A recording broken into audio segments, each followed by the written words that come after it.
yung warrant, yung TRO. Okay, so eto, panoorin natin to. May post kasi si Kitty kahapon na tungkol doon sa yung iniwanan ka na ng kaibigan mo, itinuring mo yung ganon. So, eto ho yun, tingin ko ito yung tinutukoy niya eh. 并正在密切关注事态发展。我想重申，中国一贯主张国际刑事法院应严格遵循补充性管辖原则，依法审慎行使职权，避免政治化和双重标准。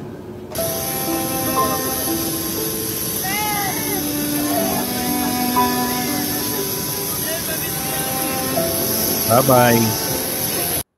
So, yun ang in-expect nila eh. Gagawa ang China ng paraan. Pero wala, giniit lang ho ng China na gamitin, na pairalin ng ICC ang principle of complementarity.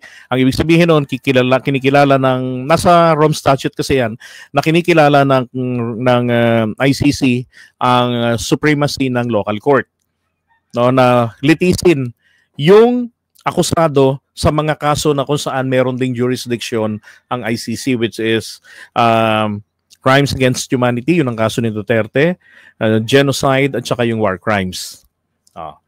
So, ang problema, coming from the non-member, magsasabi na pairalin ninyo yung principle of complementarity.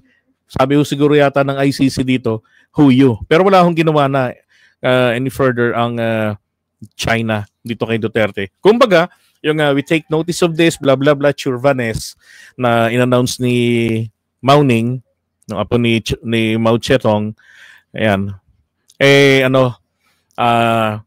pampalubag loob na lang po ito kasi tinaboy po ng China si Duterte sa Hong Kong, pinauwi ng Pilipinas. Okay? Naalala ko kasi yung sinabi dati ni Duterte nung presidente pa siya, hindi daw papayag si Xi Jinping na siya po ay ma-impeach. Wala na siyang silbi sa China. 'Di ba? Marami ng bagong paraan ng China para pabanguhin ang pangalan nila ngayon. Even sa mga BBM vloggers, may mga babalitaan na rin ako na nagsasabi ng mga positibong bagay tungkol diyan po sa China. No. 'Di ba? Ang inabangan ko na lang na sabihan din ako na tama naman yung ginagawa pala ng China na kunin yung mga isla ron, yung mga features kasi wala naman palang may-ari doon since magkaroon ng World War II. Bago pa pala yun, sa China na pala yan. Inabangan ko na lang na may rektang magsabi sa akin ng ganun eh. Okay, so tuloy natin to. 遇到有关消息，并正在密切关注事态发展。